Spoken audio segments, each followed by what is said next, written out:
வழியாய் காண மெய்யாய் விளங்கும் விழியால் காண வெருண்டிடும் பேய்கள் கொல்லாதவரை பொடி பொடியாக்கும் நல்லோர் நினைவில் நடனம் புரியும் சர்வசத்துரு சங்காரத்தடி அறிந்தெனதுள்ளம் அஷ்டலக்ஷ்மிகளில் வீரலக்ஷ்மிக்கு விருந்துணவாக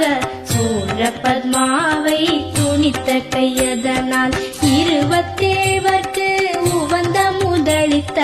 குருபரன் பழனி குன்றினில் இருக்கும் சின்ன குழந்தை சேவடி போற்றி என்னை தடுத்தாட்கொள்ள என்றனது.